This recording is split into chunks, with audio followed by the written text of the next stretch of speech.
অন্যদিকে যে খবরের দিকে নজর রাখবো, প্রধানমন্ত্রীর জম্মু কাশ্মীর সফরকে কেন্দ্র করে ইতিমধ্যেই করা নিরাপত্তা ব্যবস্থা, সেই ছবিটা আপনাদেরকে আমরা দেখাবো। এই মুহূর্তে সেই ছবি আপনারা দেখতে পাচ্ছেন।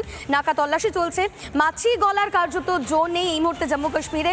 রিয়াসিতে আঁটো নিরাপত্তা ব্যবস্থা রয়েছে। কাটরায় আজ প্রধানমন্ত্রীর জনসভা রয়েছে, তাই কাটরাতেও নিরাপত্তা বাড়ানো হয়েছে। এই মুহূর্তে সেই ছবি দেখতে পাচ্ছেন। জম্মু কাশ্মীরে কার্যত কড়া নিরাপত্তার বলয় প্রধানমন্ত্রীর সফর এবং একগুচ্ছ কর্মসূচি প্রধানমন্ত্রী নরেন্দ্র মোদীর, সেই জায়গা থেকে সময়সূচিও আপনাদের জানালাম। এবারে নিরাপত্তার ছবিটা দেখুন, যেখানে কড়া নিরাপত্তা ব্যবস্থা এবং নাকা তল্লাশি চলছে বা বিভিন্ন গাড়ি যেগুলো যাচ্ছে সেগুলোকে কিন্তু চেক করে তারপরেই ছাড়া হচ্ছে। রিয়াসিতে কার্যত এই ছবি দেখা যাচ্ছে, মাছি গলার জো নেই এই মুহূর্তে জম্মু কাশ্মীরের রিয়াসিতে যে ছবি আপনারা দেখতে পাচ্ছেন। কাটরায় আজ প্রধানমন্ত্রী জনসভা করবেন, অবশ্যই সেখানে কি বার্তা দেন প্রধানমন্ত্রী নরেন্দ্র মোদী সেদিকেও আমাদের নজর থাকবে।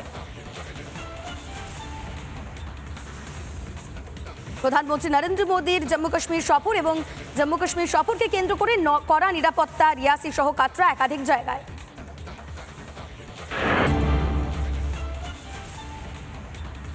আর যে খবরের দিকে নজর রাখবো, কোচবিহারে প্রায় 550 কিলোমিটার ভারত বাংলাদেশ সীমান্ত রয়েছে এবং এই সীমান্ত দিয়ে কার্যত অনুপ্রবেশকারীদের দাপট বাড়ছে। রাজ্য জুড়ে বাংলাদেশি অনুপ্রবেশকারীদের দাপট, উত্তরবঙ্গ হোক কিংবা দক্ষিণবঙ্গ, ধরা পড়ছে একের পর এক বাংলাদেশি অনুপ্রবেশকারী। গতকালই কোচবিহারের কোতোয়ালি থেকে আটক করা হয় 16 জন বাংলাদেশিকে, পরে থানায় আত্মসমর্পণ করে তারা। কিভাবে অনুপ্রবেশকারীদের স্বর্গরাজ্য হচ্ছে বাংলা, কাদের মদত রয়েছে এতে, স্বাভাবিকভাবেই এই প্রশ্ন উঠছে। এই বিষয় নিয়েই আমরা কথা বলবো। আমাদের দুই প্রতিনিধি এই মুহূর্তে আমাদের সঙ্গে রয়েছে, একদিকে রয়েছে কিংসুক, আরেকদিকে রয়েছে পলাশ। আমি শুরুতেই একবার চলে যাই কিংসুকের কাছে। কিংসুক, কোচবিহারের প্রায় 550 মিটার যে কাঁটাতারের বেড়া থাকার কথা, তার মধ্যে কিন্তু 350 মিটারে রয়েছে, বাকি 150 মিটারে নেই। কি বলছেন সেখানকার বাসিন্দারা, কতটা অসুবিধার মধ্যে পড়তে হচ্ছে তাদেরকে অনুপ্রবেশের জন্য?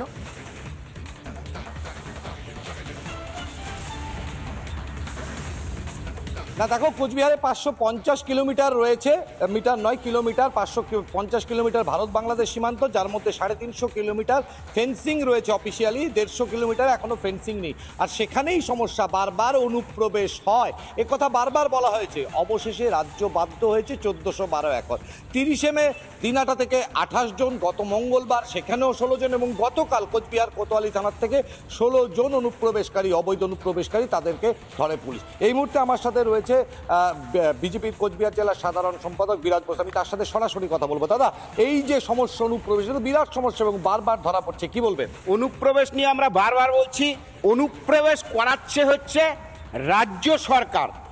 এই কারণেই বলবো, রাজ্য সরকারকে আমরা বারবার বলছি, যেই জায়গাগুলোর ফেন্সিং নেই আপনারা জমি দিন, আমরা ফেন্সিং করব।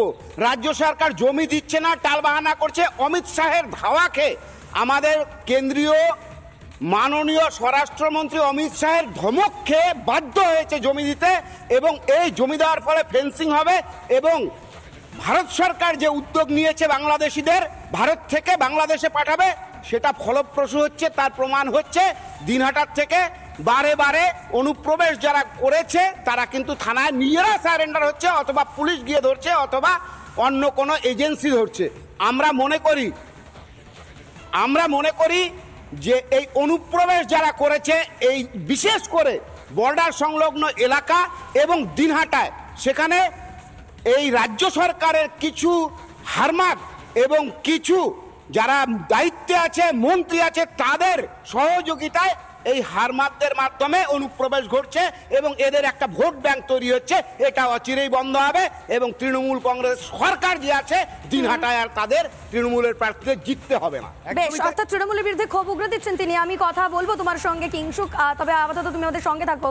এই মুহূর্তে একবার নদিয়া সীমান্তের দিকে নজর রাখি, সেখানে কি খবর রয়েছে, কি ছবি রয়েছে জানবো। আমাদের প্রতিনিধি পলাশ রয়েছে টুঙ্গি সীমান্ত থেকে। পলাশ, তুমি যেখানে রয়েছে, অর্থাৎ সেখানে অনুপ্রবেশের কি সিচুয়েশন, কি পরিস্থিতি রয়েছে, কি বলছেন সেখানকার বাসিন্দারা? একদমই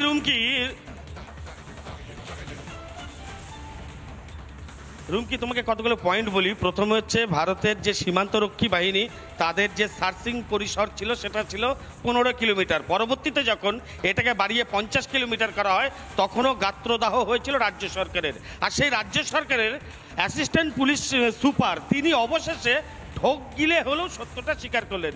কি সত্য স্বীকার করলেন? মাত্র মাস দেড়েকের মধ্যে 500 অনুপ্রবেশকারী ভারত বাংলাদেশের ভেতরে তারা পারাপার করতে গিয়ে ধরা পড়েছে।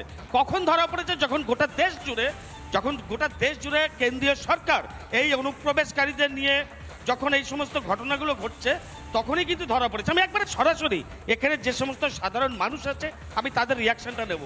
এই যে অনুপ্রবেশ, এই যে বর্ডার, কি বলবেন? দেখুন, আমি কালকেও একটা খবর দেখলাম যে রানাঘাট জেলার অতিরিক্ত পুলিশ সুপার লালটু হালদার মহাশয় যে কথাটা বলেছেন যে 500 জন অনুপ্রবেশকারী ধরা পড়েছে, কিন্তু আমার বিশ্বাস হয় না যে শুধুমাত্র 500 জন নয়, এই পশ্চিমবঙ্গে অন্তত 5 লক্ষ অনুপ্রবেশকারী আছে। শুধু এই নরম কথাবার্তা বললে চলবে না, এর সঙ্গে জড়িত আছে এখানকার এপিসেন্টার, যারা এই কাজটা আসার পরে, অনুপ্রবেশকারী ঘটার পরে যাদেরকে Aadhaar card, voter card, PAN card, bank account, driving licence করে দিচ্ছে। শুধুমাত্র অনুপ্রবেশকারীর উপরে আঙুল তুললেই হবে না, কারা এই কাজটা করছে তাদেরকে সবার আগে শনাক্ত করতে হবে।